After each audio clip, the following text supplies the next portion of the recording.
looks like most people got on and connected to audio. Wonderful. So everyone, welcome to Solving San Jose's Housing Crisis, Policy Solutions for 2023. We are excited to have you here today, and we are so thankful to our partners for helping us put this all together. So just a shout out to our partners, Somos Mayfair, Greenbelt Alliance, South Bay YIMBY, Silicon Valley Community Foundation, and Working Partnerships USA. I'm Emily Ann Ramos. I'm the Preservation and Protection Associate with Silicon Valley at Home, or SB at Home, whichever you feel more comfortable in saying. And we're bringing you this program here today, where we hope to learn about ways to meet the housing needs and protect people from displacement, and how to get these policies into the San Jose housing element. So let's get on to the next slide, please. So to start out, we're going to have letting you know some of our code of conduct, so that we ask that you please be kind and courteous to each other. And that means no rude comments or personal attacks. Now, we encourage asking questions and listening as we learn and engage with each other. And please remember, today's conversation is focused on policy solutions for San Jose's housing crisis. And please keep questions and chat on that topic. Speaking of questions, please throw your questions into the chat so that we can get to them at the end. And with that, I'll send it off to Matthew Reed, the Policy Director at Silicon Valley at Home. Take it away.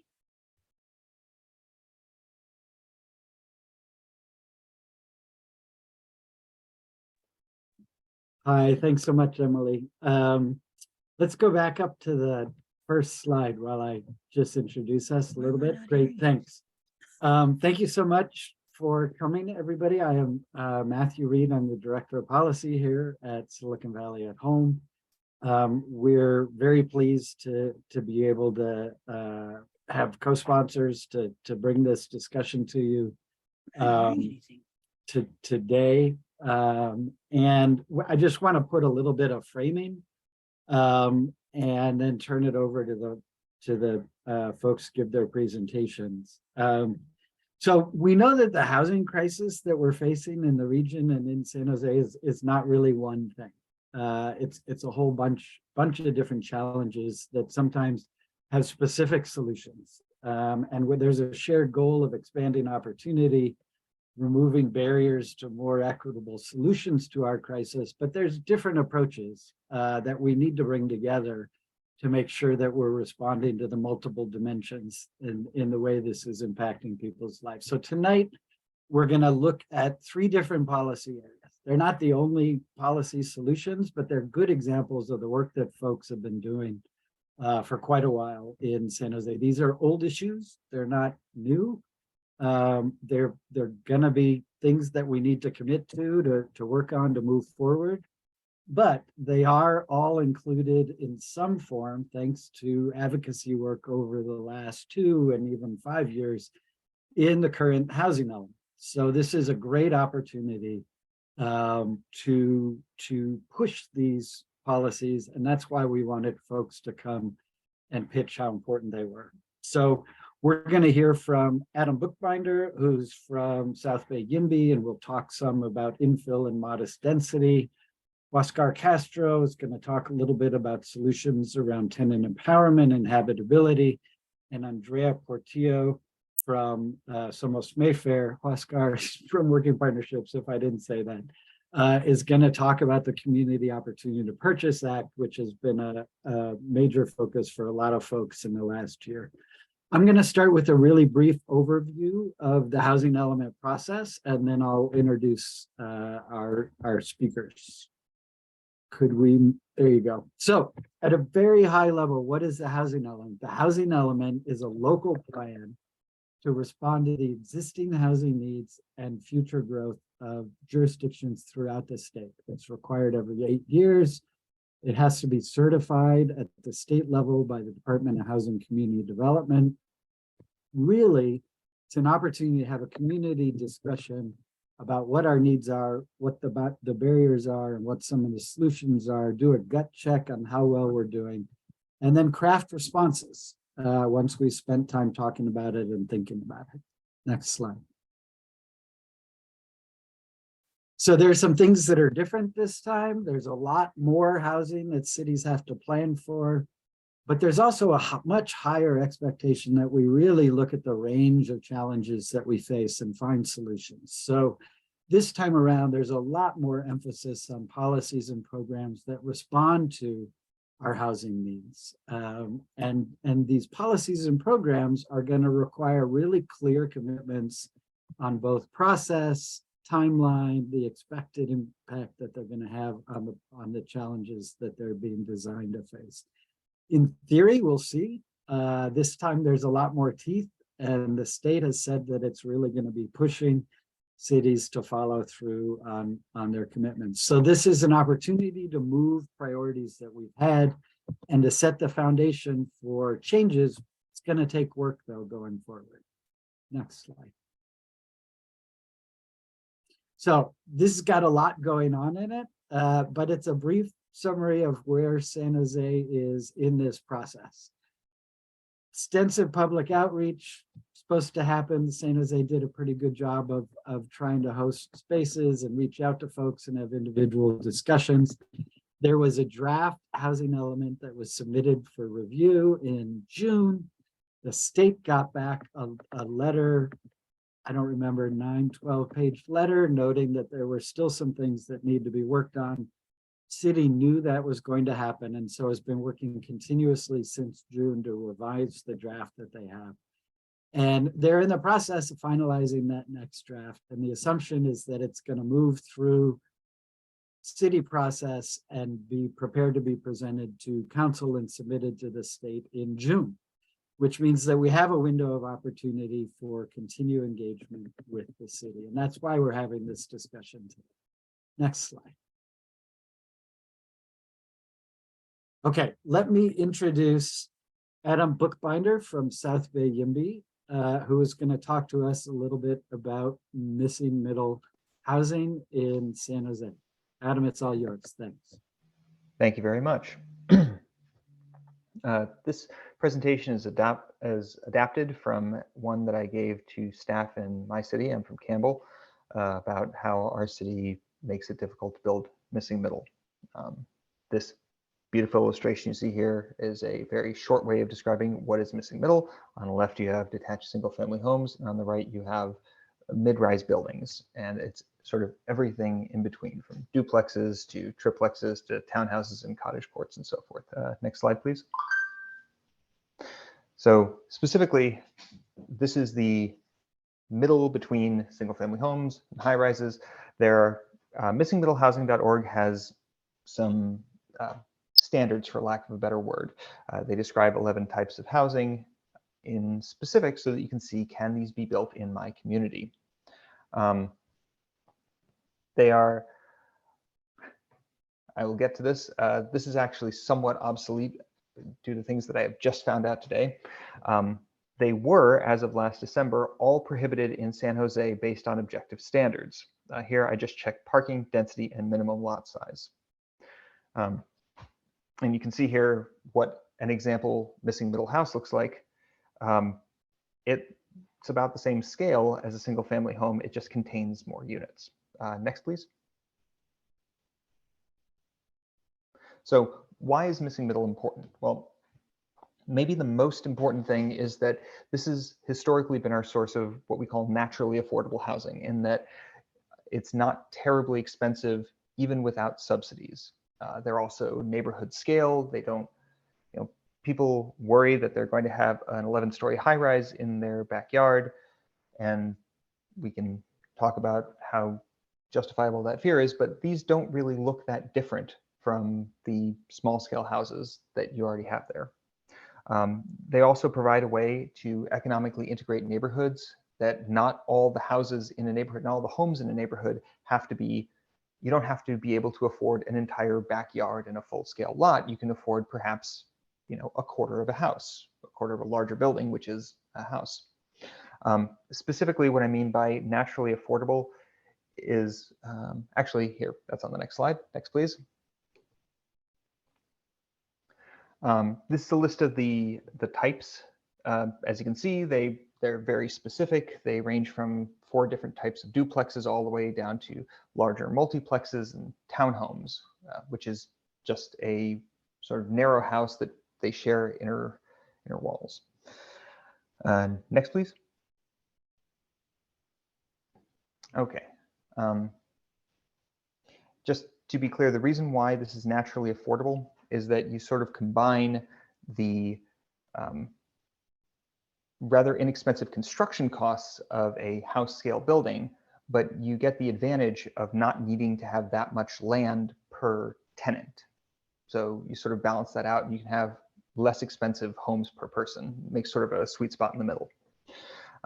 So the way I did this was I evaluated each of these 11 forms in a particular zoning district. So duplexes in San Jose's R2 district, other multifamily housing in RM.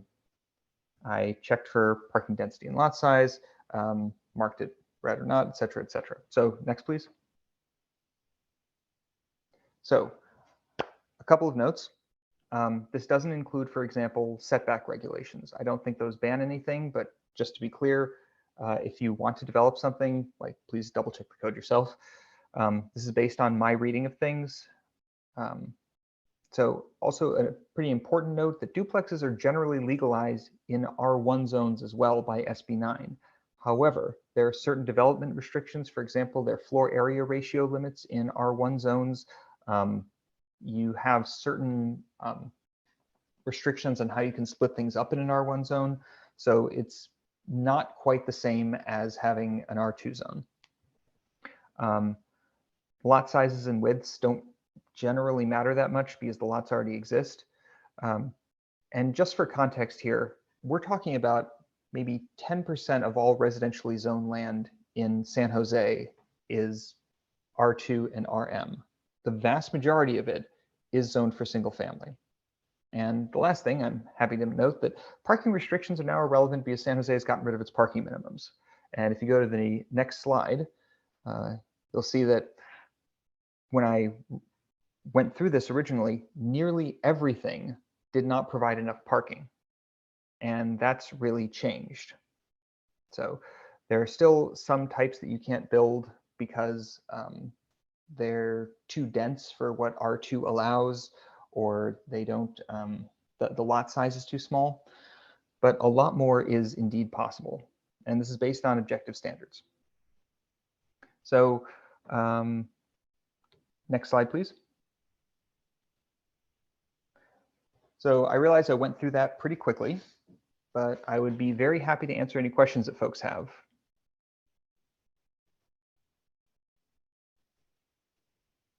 Adam, I appreciate that. We're gonna go through the presentations and then we're gonna come back and do questions at the end, but don't worry, we'll come back to you. So let me introduce Huáscar Castro from Working Partnerships USA.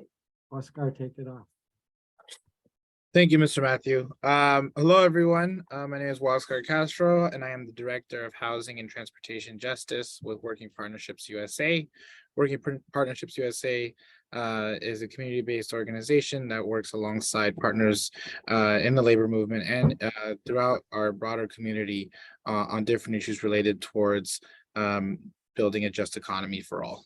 And I'm going to speak a little bit on specific policies and programs related to tenant empowerment and habitability that alongside partners, including Silicon Valley at Home, Somos Mayfair, and other folks such as Luna La Foundation, I'm missing others, but a lot of folks worked really hard to put this together, are working on getting added as within the housing element to meet the affirmatively furthering fair housing requirements.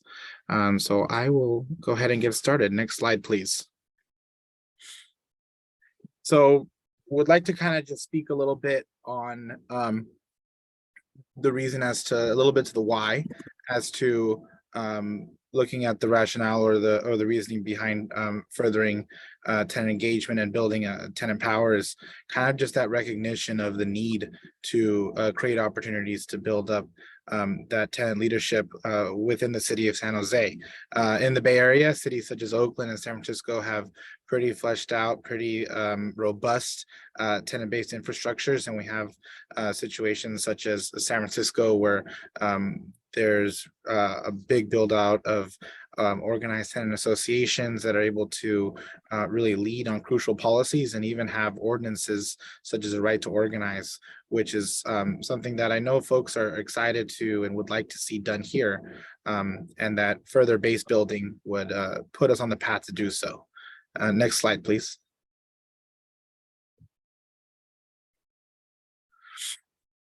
And now speaking in terms of habitability, and I know this comes a little weird, but I would like to quickly note that one of the recommendations, somehow the idea of tenant organizing and discussing habitability as its impacts and specifically towards tenants of buildings have been combined in the housing element. So touching on both is really important, recognizing that further base building and creating tenant power as looking at direct opportunities such as addressing habitability, which is really one of the forefront issues in a lot of housing conversations.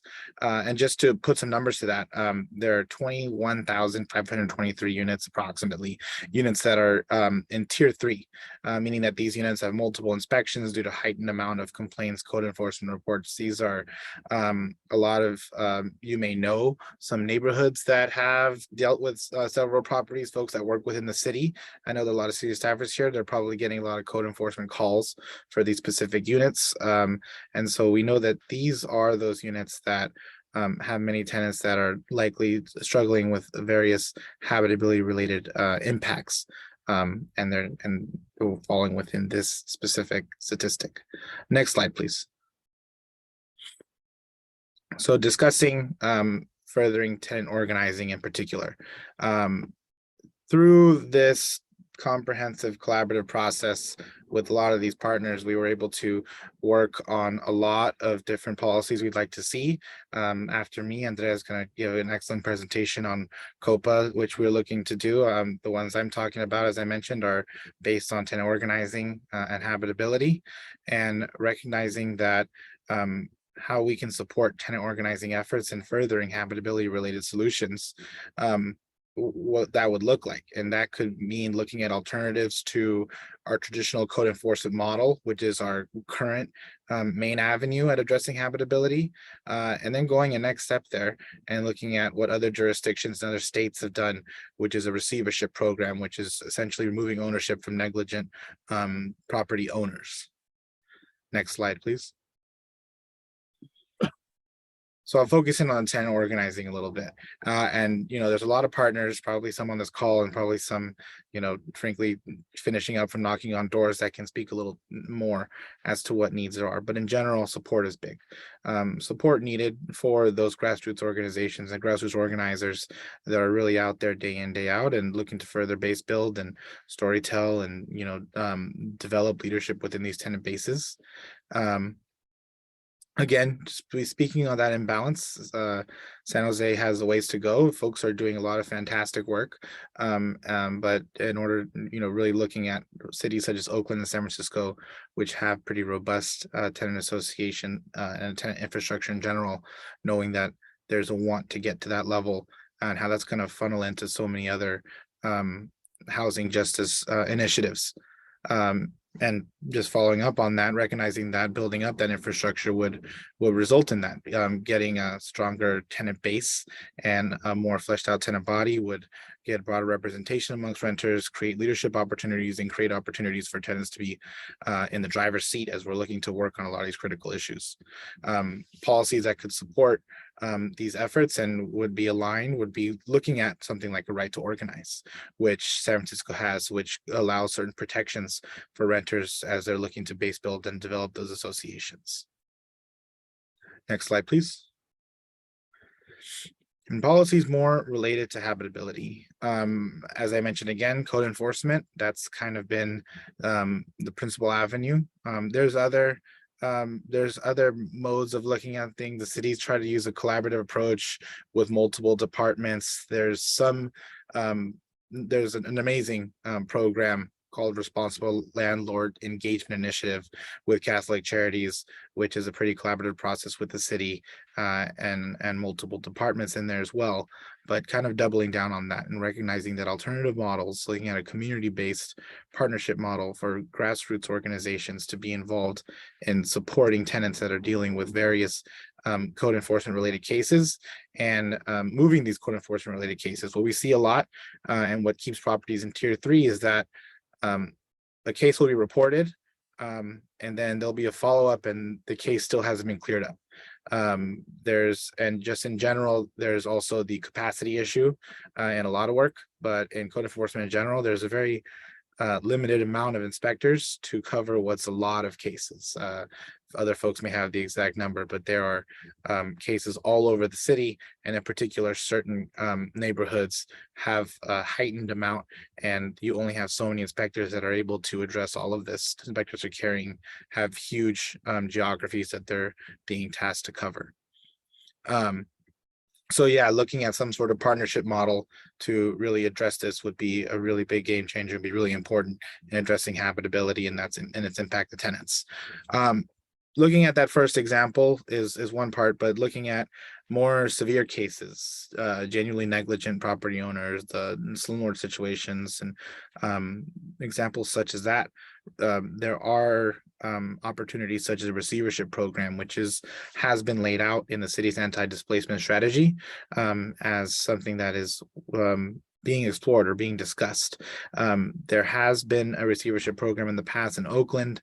There is current work within Alameda County to bring this program back, and there is a receivership program in New Jersey, essentially providing an opportunity for negligent owners to have ownership removed and then create way for public entities to acquire this property, and which ultimately would create a more fostering environment for the tenants that have been living in really subpar problematic conditions.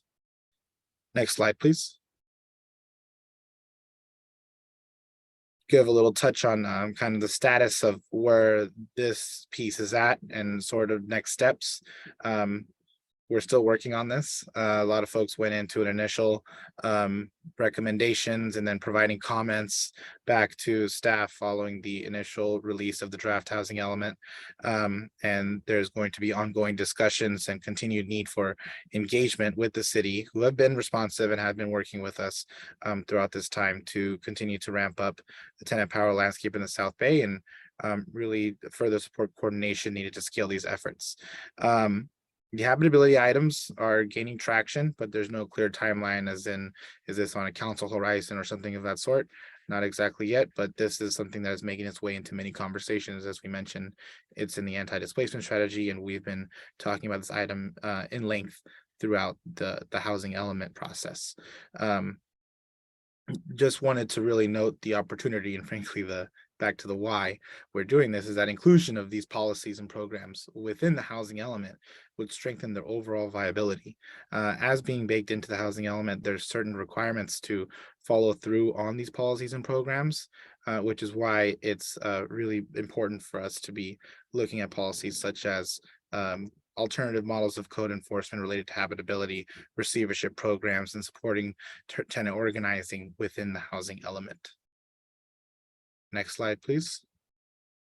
And that's it for me. I have my email listed in the slide if folks would like to follow up with more questions, and I know we'll have Q&A later, so I'll kick it back to the team. Thank you so much, everyone. Scott, could I just ask a question before we go on? Absolutely, sir. Tier 1, tier 2, tier 3, category 1, I forget could you explain that just a little bit? Yeah, absolutely. You know, we have there's a multifamily housing roster that the city puts together. All these different multifamily buildings are registered within the city, and based on your level of service required, level of inspections that are being had, and level of complaints that are being received, you are tiered. Tier 1 properties, you know, these are your usual properties, probably good, attentive owners, no real issues. If there is anything, it's getting cleared up very quickly. Tier 2 and 3 have a more have a higher frequency of inspections, and that's because there's more code enforcement related complaints or more different habitability related issues. And so looking at those tier 3 units, which was a pretty sizable amount, as you saw, is there's a lot of folks that are within these 21,000 units, meaning that there's that much more tenants that are in those units that are dealing with the effects of those subpar habitability. Got it. Thank you so much for the clarification. Appreciate that. With that, I want to introduce our last presenter before we come back and go to some questions. Andrea Portillo from Somos Mayfair. Take it off. Thank you, Matthew. Hi, everyone. I'm Andrea Portillo with Somos Mayfair. I am the Director of Organizing and Policy. And Somos Mayfair is a place-based organization here on the east side of San Jose. And really, we strive to build leadership development and community power by organizing around resident-led solutions. So I'm going to talk to you all about COPA, or the Community Opportunity to Purchase Act. But before I jump in, I want to share a little bit more about who I'm kind of representing in this space. Next slide, please. All right, so who are we? Our Vecinos Activos, that's our organizing team's name. This is our team that organizes around issues of housing, and they're part of Somos Mayfair. But, you know, every day folks are really trying to address a lot of the issues that we're seeing here in the community in terms of housing. And so through direct action and policy change, families are organizing to, again, address permanent affordability, development without displacement, and other housing solutions. And then I'm also representing our COPA working group, which is a coalition of a bunch of community-based organizations. A few folks are in here today that are advocating for anti-displacement policies and for the city to adopt a comprehensive COPA policy that really reflects the needs of our community. Next slide, please. So I wanted to just start by, I think we're all very much aware of the housing crisis and the problem, but I really wanted to frame it a little bit more. This is a very strong image. We worked with an artist, Felix Quintana, and really this came from community and as a way to, I think, reflect on a lot of the pain that folks in our community and communities across the city are feeling, but also really to help us visually represent some of these feelings and thoughts, and to humanize these issues a little bit more. I think we can get lost in the policies and the data, but we're really talking about people, and so wanted to humanize things a little bit more for us. So what's the problem that we're facing, and why is community, why are we at Somos, why are, alongside partners, really advocating for a COPA policy?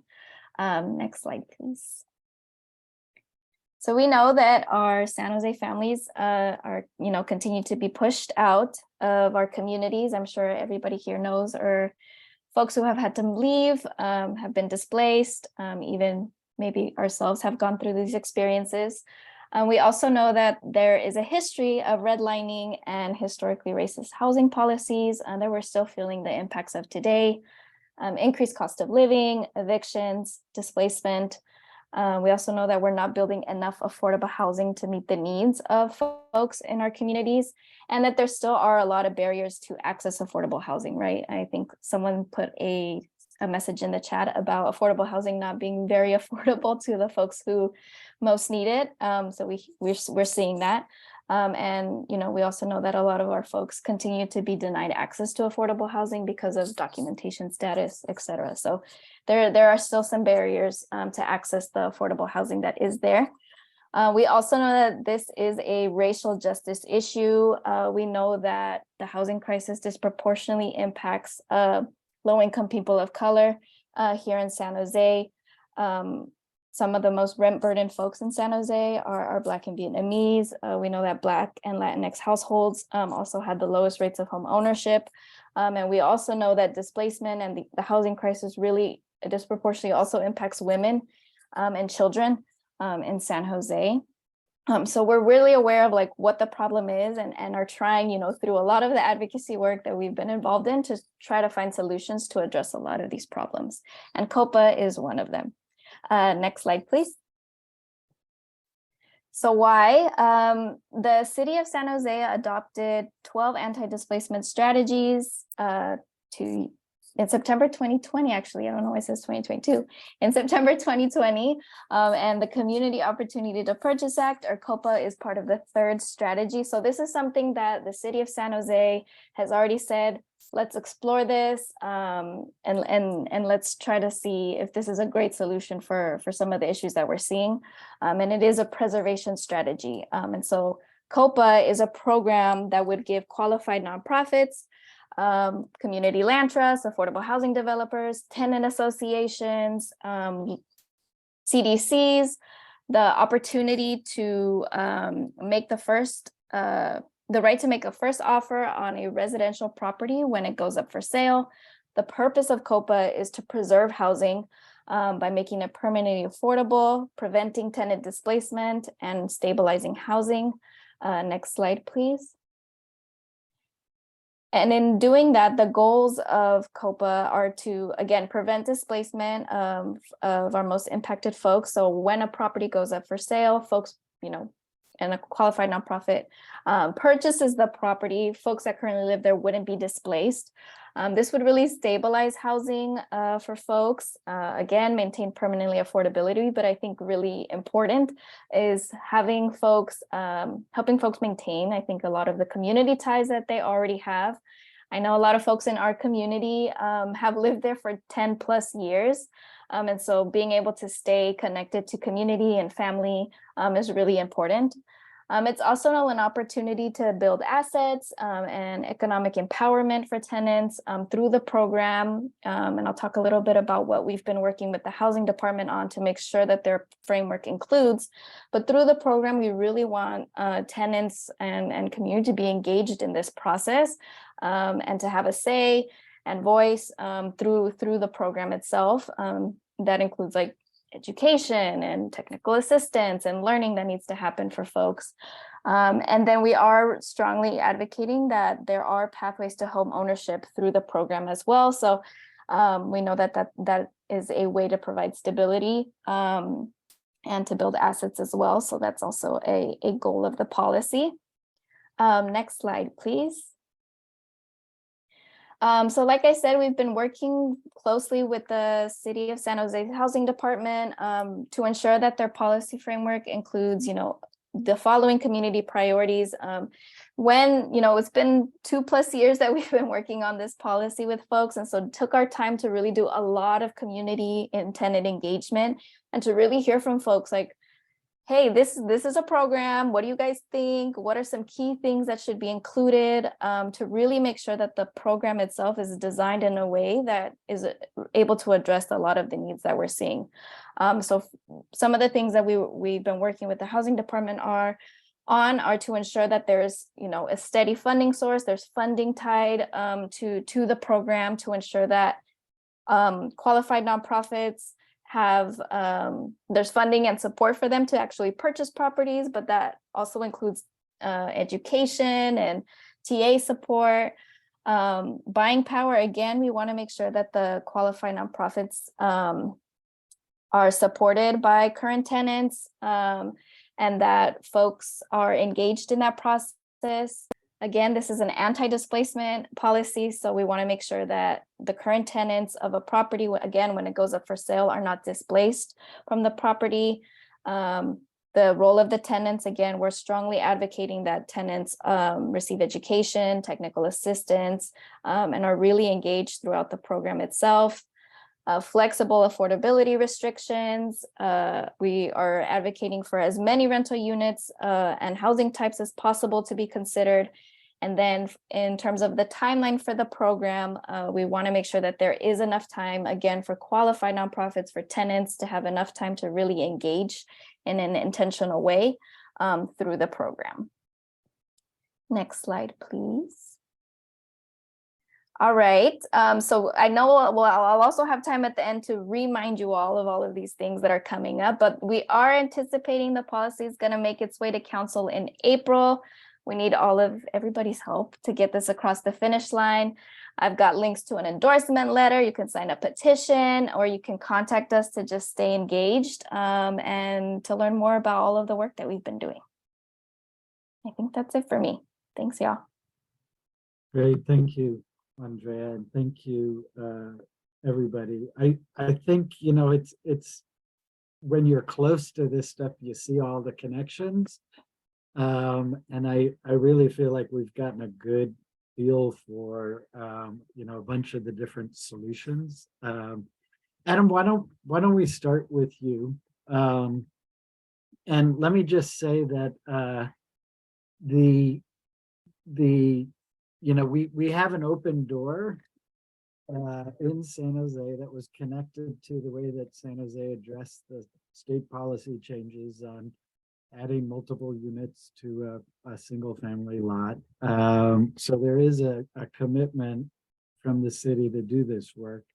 It's kind of hard to visualize sometimes. And so, you know, some people say, oh, you know, it's going to sort of tear up our neighborhood. And one of the discussions that we had going into this was, if you think about some of the neighborhoods in the city where they're tearing down older homes and building a really large 3,500 square foot home that sells for $2.5 or $3 million, those are the kinds of places where we could incentivize bringing 5, 6 units into that space instead of one really large one. But it's hard to visualize how you would get multiple homes for people. So I know you had some additional slides. Could we go down to one, and maybe you could just walk us through a little bit about, this is one that looks at 4 units on a traditional single family lot. Could you talk through a little bit how this would work? Sure. So this is a 7,800 square foot lot, which is a generally pretty normal lot size in San Jose. You have 60 feet of frontage. This is my cat, everyone who wants to share his input. The units individually are large for apartments, but small for houses at about 1,200 square feet each. The net density is, I believe, yeah, it's acceptable in RM because that doesn't have density limits. You notice that it has one parking space for each unit. And it fits in the general setback requirements, 15 feet from the front and 5 feet on each side. The building is only 2 stories tall. Like, form-wise, it really looks like a slightly large house. No, not particularly different from any of the, you know, pop-up new McMansions you see. I can answer questions about it, but that's sort of No, the that's nature of this great. one. I just, you know, Adam, this is also something that we're discussing, not just in the kind of exclusive neighborhoods that have been shutting out people for years by policy, but also neighborhoods that have sort of been traditionally underinvested in, where sometimes the housing stock, you know, is owned by somebody who doesn't live here and is rented and is in disrepair. And this is potentially a tool that community-based organizations could use to really reinvest, kind of like Andrea was talking about, in creating opportunities for folks that live in these communities to have more choices. You could see a land trust or a co-op structure put in place on one of these. Yeah, I This can property, add. Adam, is Yes. not currently allowed even under the new regs, because it's a fourplex. And so that's why we brought it up. So I know you've thought some about the constraints on what the state law is. If you could spend just like a minute talking to us about why the state law isn't going to get us where we need to go, and why local jurisdictions should really lean in and find more opportunity. If we're talking about SB 9, this absolutely is, this would not be allowed under SB 9. I've evaluated it in the RM zone. That comprises about 2% of the city's area. That's is laid out for multifamily housing like this. I don't know all of the requirements for SB 9 off the top of my head, but I know that you have to have an affidavit that you're going to live somewhere, and you can't do adjacent lots. Like, you can't just develop a set of these. You can only develop the one that you sign an affidavit saying that you will live in or continue to own. I'm afraid I don't have all the details. There is something I would like to share, is that, like, in terms of these are neighborhood type buildings, I actually grew up in a duplex that my folks restored. It was an old Victorian era carriage house. I grew up on the East Coast in an old mill town, and they rented out the other half of the house to a series of grad students who were attending the local university.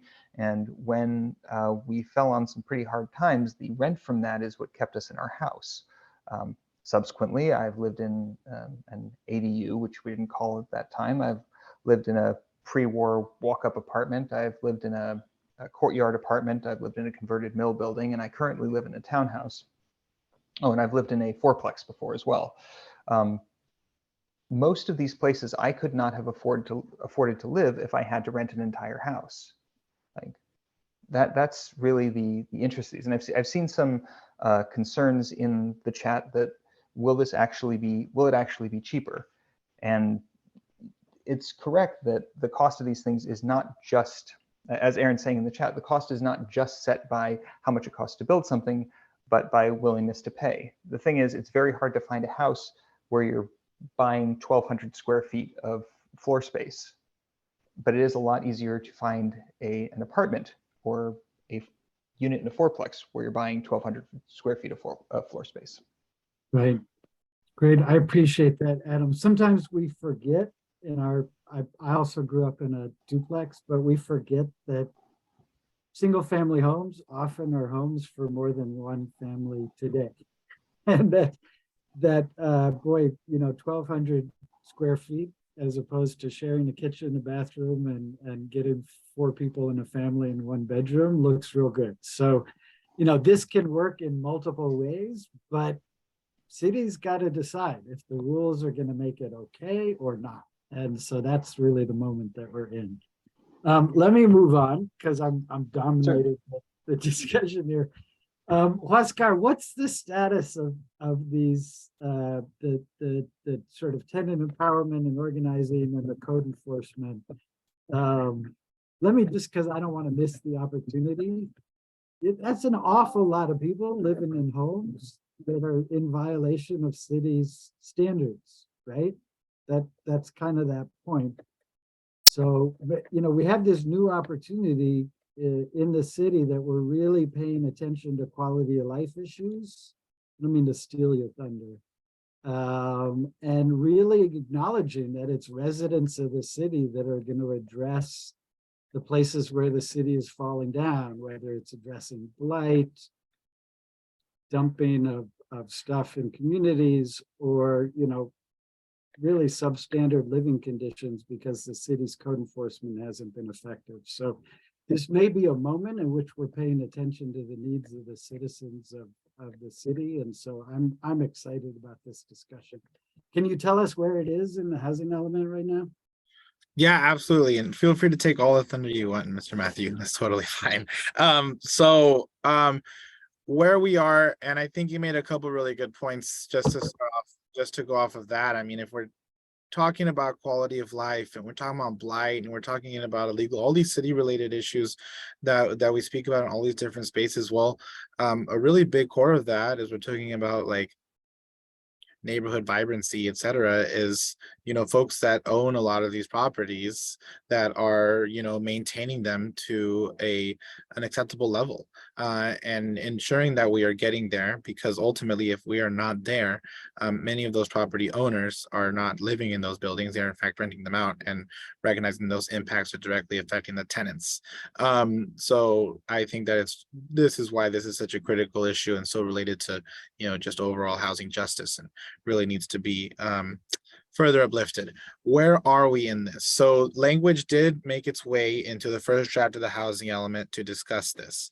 And I think the reason why I have been brought here is to provide more clarification to that, because it's a lot discussing both tenant organizing and habitability related solutions is two very comprehensive subjects that we can dive into for a while, and having that be in one recommendation, really needing to clarify what that looks like for each component is really paramount as we move forward. And that is essentially the next step, is as we have, some language and put it in the draft housing element or in the first draft, excuse me, is continuing to coordinate with the city as to what that would look like as far as both supporting organizing efforts and addressing these habitability related solutions. We're talking about code enforcement, and there may be some discussion about adding inspectors, but we may need to have a discussion about looking at alternative models towards or some different partnerships that can be forged with community-based organizations to help support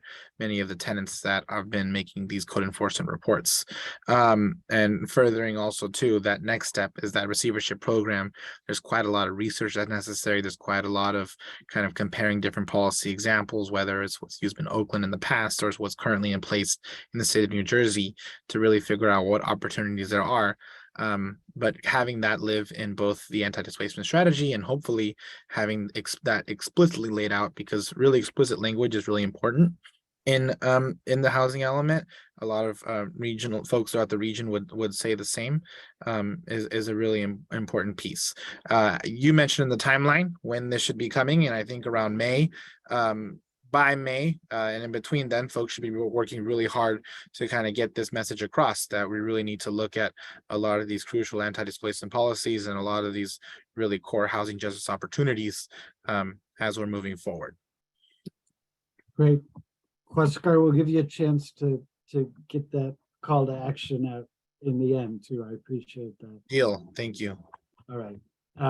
Andrea, let me ask you a quick question. How is this going to work? So, it on the face of it, talking to folks about this, it throws so many wrenches at them. So talk to us a little bit about how the funding piece works and makes sense, and really how the process can effectively engage the residents. Because those are big questions I get. How are we going to pay for this? Is there, how do you plug people in a way that's really going to be meaningful? So give us the pitch. Yeah, I think that's a big question that everybody has, is how are we going to make sure that there's enough funding allocated to really make this policy successful? There are other policies at the regional level, in other cities like Berkeley and Oakland and East Palo Alto. And also, San Francisco's policy, and there's a TOPA policy in Washington, D.C. that we've been looking into as well. And I bring up the DC example because it wasn't until DC really put some funding behind their program that they were really able to see just a big impact, or a greater level of impact in being able to preserve housing. And so we know that funding is going to be a big piece of the success of this program. And there's a lot of both local funding sources that we can tap into for the program, as well as a lot of state funding that's coming down for preservation specifically. So locally, there's Measure E, there's commercial linkage fee. And then regionally, there's a lot of funding coming down with the state level, BAFA, and there's like an alphabet soup of all of these funding sources that are coming down. Let me slow you down for just a second. Yeah. So Measure E is you want to do this? You want me to do it? Go for it. So Measure E is a funding source in San Jose, and it gave you, the money is collected when big properties change hands, and it is explicitly intended to respond to affordable housing needs in the city. And so in the last 2 years, the language has been changed to expand that to include preserving homes and creating affordable homes out of market rate homes, and not just building them from scratch. So that, in the order of magnitude of $100 million a year for the last couple of years. So there are some local resources that are available. We just got to catch up to. The commercial linkage fee is a fee that is charged when somebody builds a new commercial building. And one of the key challenges we have is that as we, wait, as we grow and we expect there to be significant growth, we're not responding with the housing that we need, right? And so figuring out how to stabilize communities, build the housing as those jobs are added is really critical. That's what the commercial linkage fee is intended to do. It's not generating $100 million a year, but that's because there's a lot of plans to build new office buildings that are waiting for the market to be right. And, the Google Downtown West is a great example of a place that's going to be paying these fees as they build out the new offices. Just wanted to contextualize the local sources. I'm sorry to interrupt you. No, of course. Thank you. Yeah. So, part of what we're also doing and working with the housing department is really advocating for the creation of preservation funds, a set aside that could be used specifically for preservation, acquisition, rehab, and preservation work generally, because we know that, again, we're not building enough affordable housing. And so what are the ways that we can preserve naturally occurring affordable housing and really stabilize folks? And so having, a set aside a preservation fund dedicated specifically to this work, I think is going to be really key. Your question around tenant engagement, I think this was a really big point, a big push that we heard from community because of, a lot of what Huáscar is talking about, in terms of the, both habitability issues that folks see in their homes, but also just sometimes folks that have no idea who the property owner is, they get a letter on their door that they're being evicted or that the property is being sold and they need to move. When there's repairs or things that need to happen, there's not a lot of certainty in terms of who to communicate with. And so being able to really explicitly call out the need for tenant engagement and education through this program is really key to shift that. I think, folks deserve to know who they're living with and be connected and be engaged and have a different sort of relationship with a property owner. And so the point about tenant engagement is really important for autonomy and empowerment of folks, but also because, to Huáscar's point as well around the need for tenant associations and organizing to be strengthened here in San Jose, I think that's something that we all see here in the community, and a lot of the folks here is just the need to strengthen that, to ensure that there is that sort of support for folks, and that folks are able to organize and be empowered in a way that that allows them to both advocate for themselves, to push policies, to become property owners collectively. So I think we really want to make sure that folks are really engaged in an intentional way with this program. Great, thank you. I think we all know that there are some people whose voices and needs have been privileged and some people's who haven't. And I think both you and Huáscar are speaking to this truth, which is that we're all residents of this city, and the city needs to figure out how to be accountable and responsive. And again, I think we're in this stage of trying to be more responsive to community. And we just got to make sure we got to collectively make sure that when we visualize community, we visualize all of the communities and acknowledge that, the needs of and the impacts of folks living in substandard housing or with, tremendous housing instability.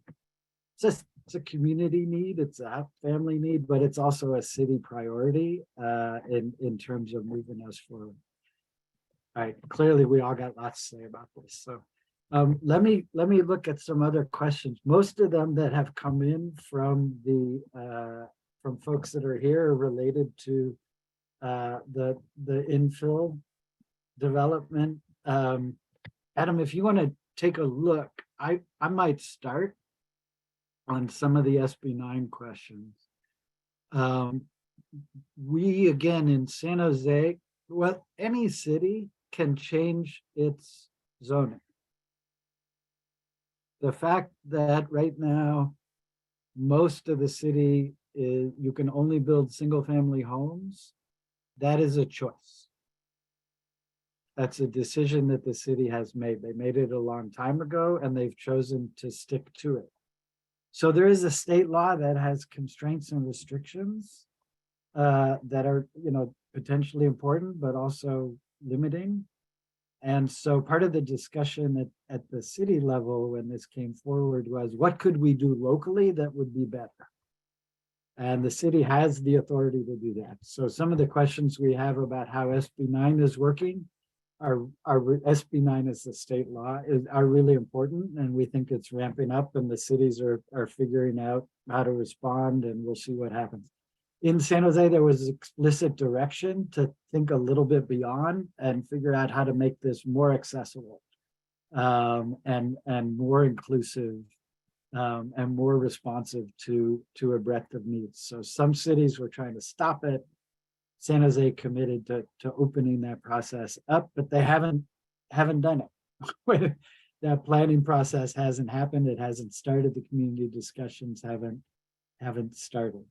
Adam, are you seeing this anywhere else where cities, you said you had talked to folks in Campbell? Is this something that is being discussed actively in other places, or do you have any ideas about how to make sure it happens here? So honestly, the thing that I would say would be the most effective is, rather than doing the bare minimum that the state makes the city do, it would be perfectly straightforward for the city, because the city is responsible for its own zoning laws. Yep. And the city could expand R2 zoning to everything that's currently R1. It could make it, or at least make it legal and straightforward to build duplexes without any of the extra constraints that they currently have on R1 zoning on all of the land that's currently R1. Like, the city could absolutely do that. Like, the city is not constrained by SB9. SB9 just sets a floor. Yeah. So R1 means one house, is that right? Yes, pardon me. No, that's okay. Every city uses its own particular set of symbols, but generally R1 means residential, 1 unit per lot. In San Jose, R2 means residential, 2 units per lot, as in duplex, and RM is residential multifamily. So there's a couple of questions or a string of questions about cost, and do you want to speak to that? I want to give you the opportunity. So there are absolutely concerns that, making additional, so replacing one house with 4 homes is not going to make any of them cheaper. And I can certainly understand the question of, if the price of a home is what people are willing to pay, then why would people not be willing to pay as much if the market is so constrained? So a couple things. First off, these are smaller. People tend to pay by the square foot. You will pay more for a larger home. Second, empirically, you can see, if you go to Redfin and look at sale prices for different types of homes, that in San Jose, it costs, I want to say, about 50% less for a condo or co-op unit than it does for a detached house. So in practice, these units do sell for less. And I would also mention, like, the reason prices are so high is because there's a shortage. So anything that produces more units will help address that shortage. So this works on a variety of levels. Additionally, there's been the city of San Jose did a study about what's economically feasible to build. And part of the reason why missing middle is so important is because it can be built without subsidies. Like, you don't have to wait for the state to be particularly generous, for example. And I believe there's a question in the chat about if SB 10 requires CEQA. I believe. Yeah, we that's have, oh, you know what, I'm gonna step in because we oh, kind yeah. of got three focuses and Oh, sorry. Yes, go on. no, that's okay. I appreciate Councilmember Ramirez pushing us on multiple issues. But let's stay focused on our three and see where we are as we move forward. Yeah. Okay, let me come back to Andrea. That, you know, there's multiple folks that have been involved in advocating around the Community Opportunity to Purchase Act. There was a question that came up about anti-speculation laws that were, I forget the reference, 70s or 80s, but I know that's been part of the discussion with the Community Opportunity to Purchase Act. Could you talk a little bit about how it kind of shakes up the speculation around housing in some of our communities? Yeah, I think I saw some of the comments in the chat as well around foreign investors, folks that, come in and purchase multiple properties in communities. And I think that also speaks to my point earlier about folks sometimes having no idea who property owners are. Even, us as organizations and even city staff have called out, it's really hard to find property owners with LLCs and different addresses, and it's pretty complicated. And so, yeah, I think I can speak to, in the Mayfair community, there are whole blocks of duplexes that are owned by, a single family or a foreign investors.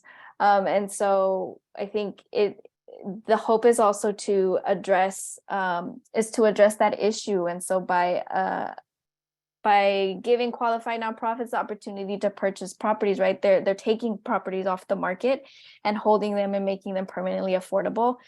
And again, ensuring that folks that currently live there are not displaced. But that is definitely a big issue that, we see here in the community. If Mayfair, I'm sure in other pockets of the city, is that issue of foreign investment and just not a lot of clarity around ownership. And so, yeah, hoping that this will help maintain and preserve a lot of the housing that we have for folks who have lived in San Jose for a really long time, but yeah, who live and work here in the city. Right. I know we have the constant threat, and it's in the news a lot of, the major corporation with, a box of cash coming in and Yep. buying properties in a kind of a vulnerable moment, and getting us to a place where that's a little more transparent and slows down, and some other folks have an opportunity. Maybe it means that we have fewer kind of cash deals with people that we don't know, I think. Yeah, exactly. When we follow up, because I know that the Tech Equity, which is an organization that's been doing a lot of advocacy around this, has some good information. So maybe when we follow up, you can get their materials in with yours as well. Okay. Oscar, what would it mean for a right to organize? That sounds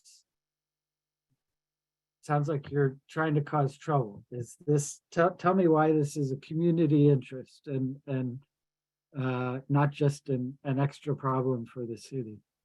Well, great question. And I think thinking about that is really important because it's also about, I think in general, there's a lot, and I think this is why just the mentioning tenant organizing and supporting and furthering those efforts are really important, because ultimately the need to just further build that tenant base probably needs to be the priority, and as we're looking at building tenant power, and then getting to a point when looking at a right to organize becomes pivotal, which is essentially to provide a certain set of protections for when tenants are allowed to, or so tenants are allowed to organize without fear of retaliation.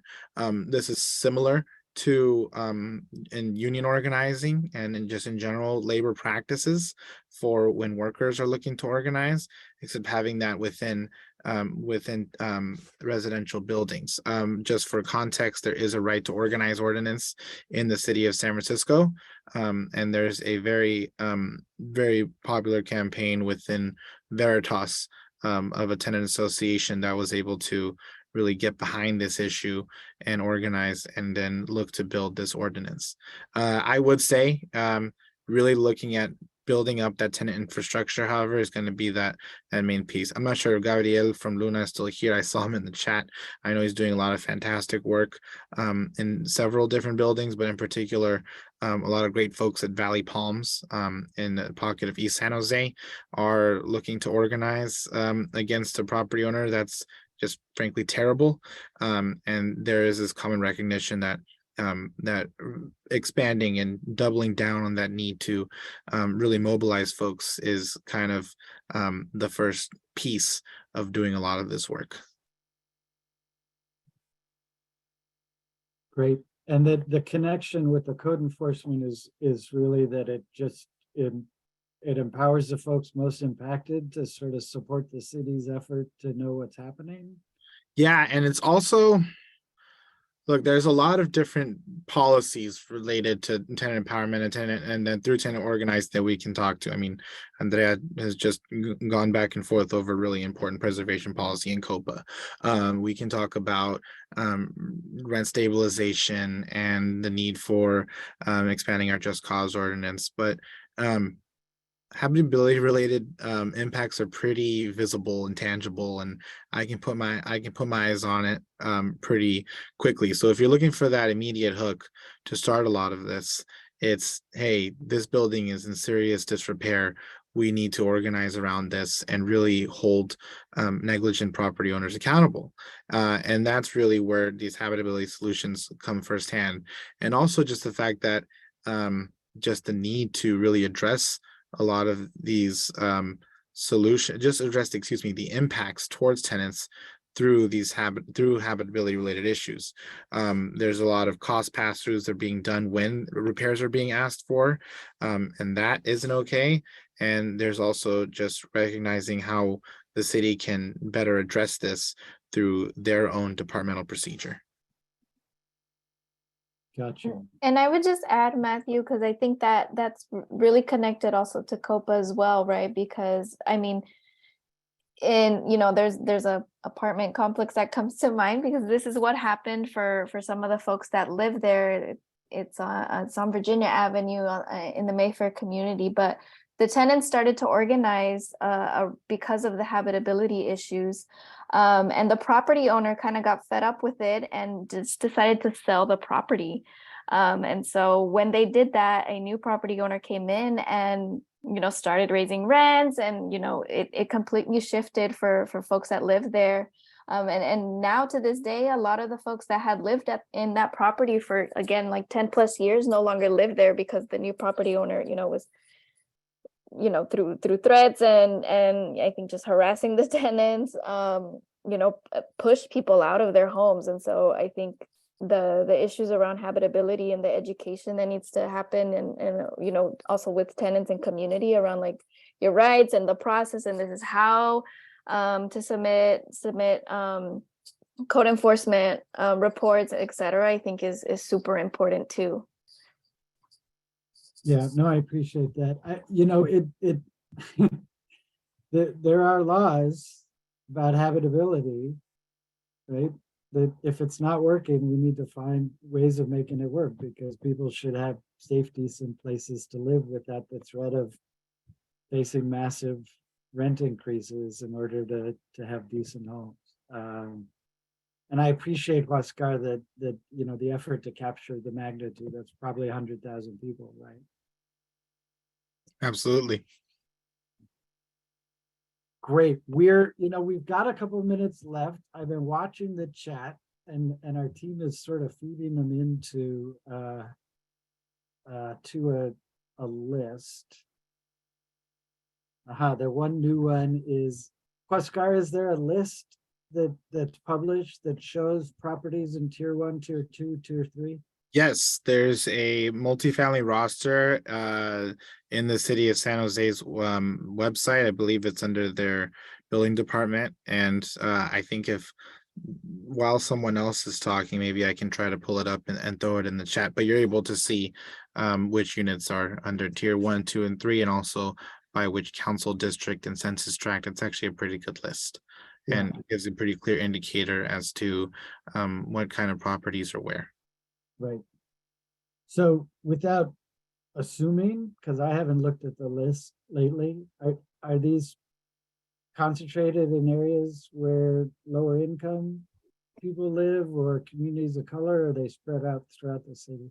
Yes and no. I mean, you would be there. There are several units in areas that folks may assume districts 3, 5, and 7, but kind of something that, I mean, is some people know, some people don't know, is that there's a large amount of multifamily homes in district 6 and 1. So there's actually a lot of units that are even in tier 3 in those districts as well. So you have a pretty high amount of numbers in districts, and district 2, of course. Thank you. Councilor Ramirez is also a great staffer and remembering his area. So not forgetting that this is, throughout the city, but district 6 and 1 in West San Jose also have a large amount of units that are in all tier. They have, just because they have just a sheer high stock of multifamily housing, they are in fact also going to have a lot of tier 3 units as well. Yeah, and that's important because we don't think about it that way, right?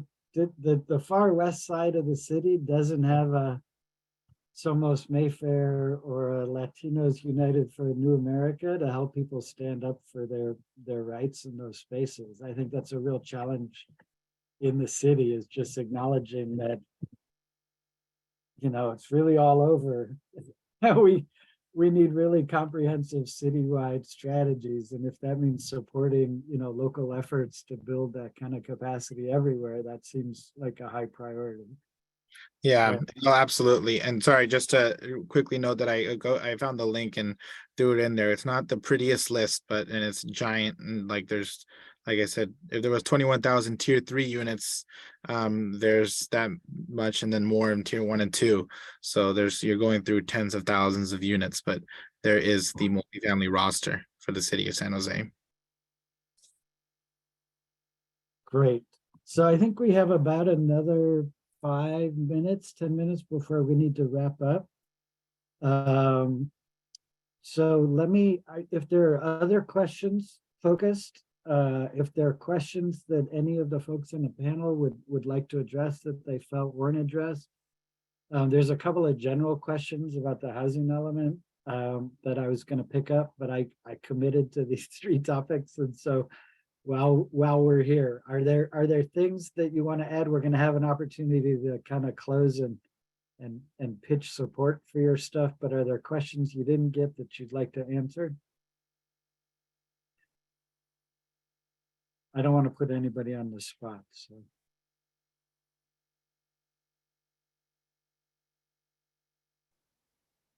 All right, you'll save it for your closing. Let me look at some of the general housing element questions. What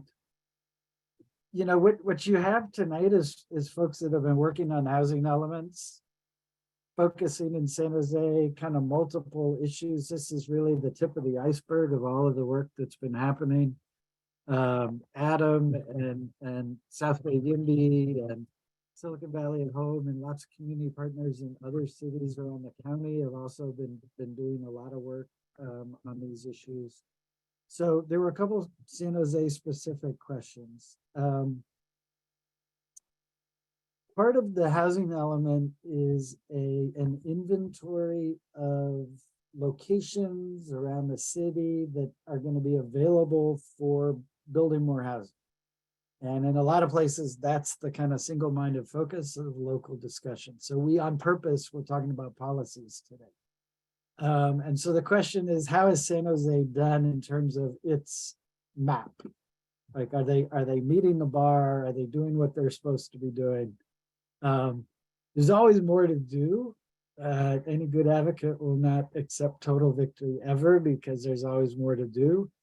But to be totally transparent, especially compared to peer cities, San Jose has actually done a very good job at being really thoughtful and deliberate about identifying housing opportunities throughout the city. They've taken extra steps to both include major planning areas, but also to look for opportunities in areas that traditionally have excluded affordable housing, to go along with other policies that they have. So SV at Home and other organizations that have been looking at that part of the housing element have been pleasantly surprised and feel like the staff is taking those mandates seriously from the state. There was another question about other policies. Oh, there's always a question about what to do with short-term rentals.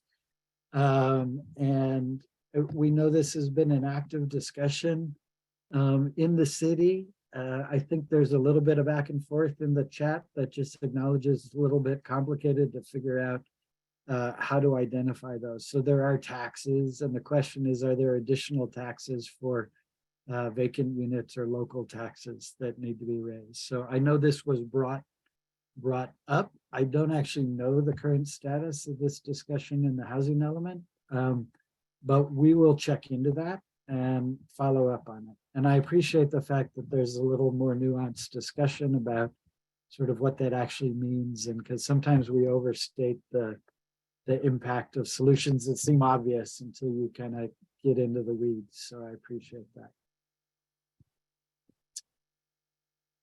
Let's see. No, city and the county cannot outlaw oversee investors from buying housing here.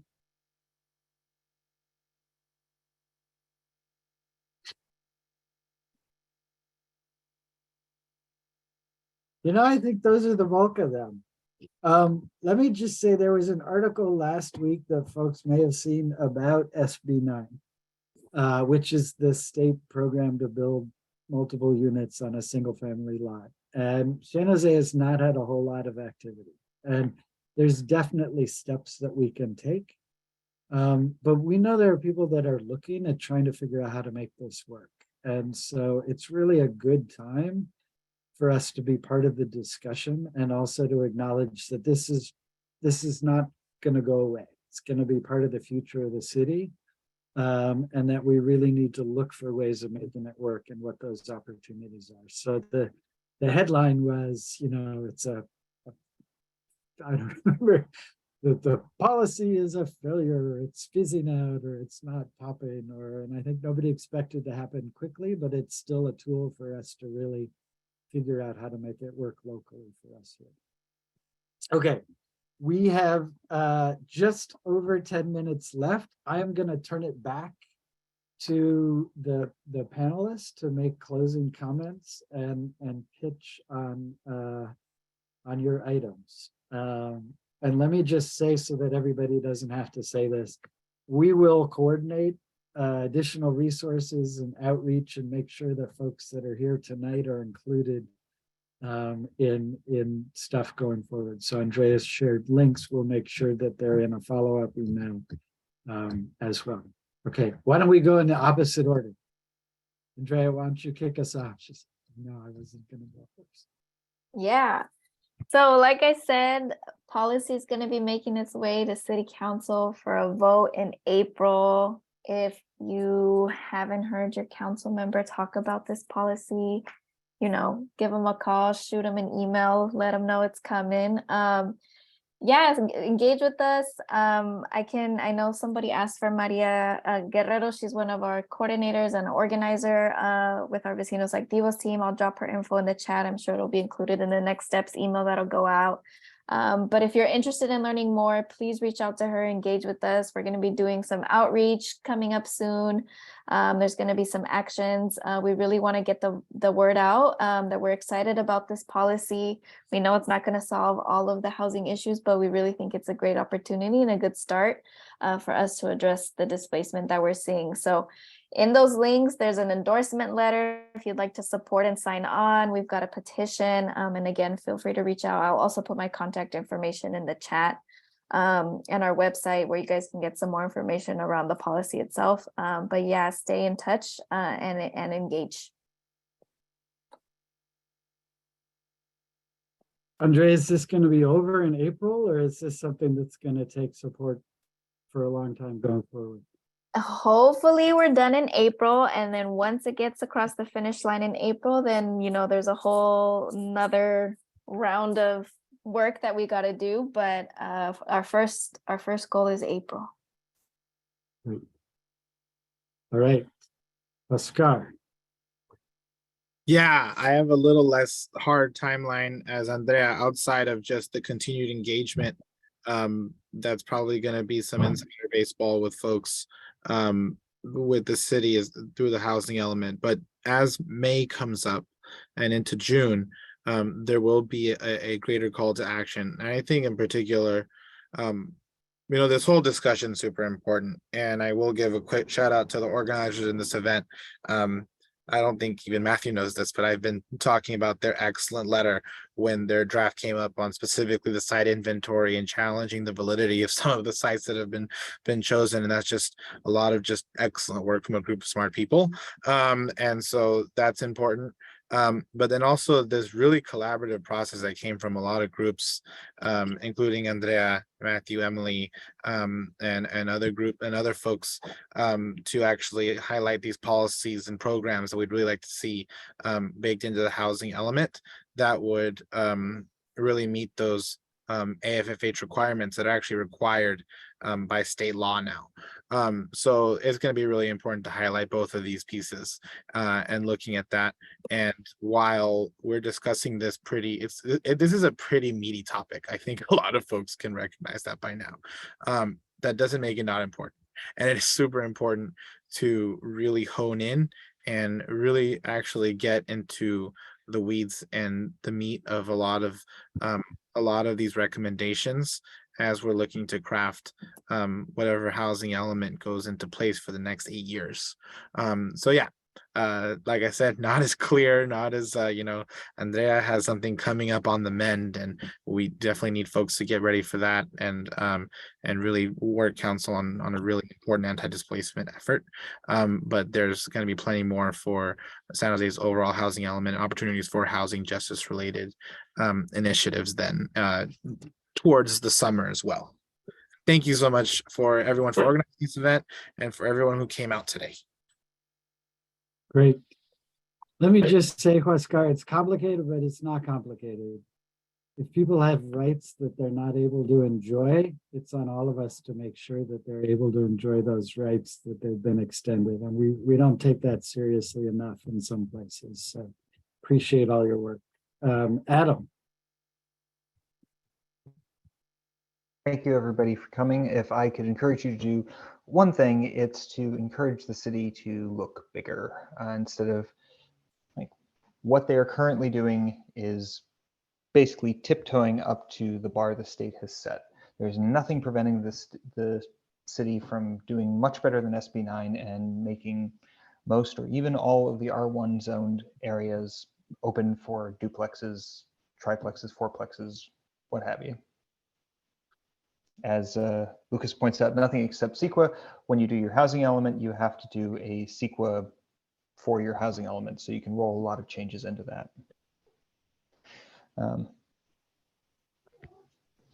Yeah, that I talk to your city council member, like just think bigger and encourage your city council member to think bigger. Thank you. Great, Adam, appreciate that. We're going to be packaging this stuff up and we'll add some additional resources in coordination with you all. I know, South Bay Yimby has been really focused on this issue region-wide and has a lot to bring to the local discussion. So we really appreciate you being here tonight. Okay, we are through our program. We have about 3 minutes left. Let me just take a couple of minutes to thank everybody again for being here. If you're not, please make sure that when you get the email thanking you for being here with the connections, we're also going to have a link there to sign up and make sure that you're getting the SV at Home newsletter, which will continue to track these topics in the coming weeks. I would also say that the fourth Friday in March, I don't have the date, the fourth Friday in March, SV at Home is going to be sponsoring another discussion about the Community Opportunity to Purchase Act. And it'll be coming right before the council vote. And so we think some of the issues are going to have kind of come to a point, and it's going to be an opportunity. So please keep an eye out for that. There will be more opportunities to weigh in these kinds of spaces and learn more about how that campaign is progressing. And with that, I think I'll close this out. Thank you again, Adam, Huascar, and Andrea. It's always a pleasure to have you here. Thank you so much for the organizations that co-sponsored and supported the idea of bringing this group together. And we look forward to seeing you all again in the future. Thanks so much.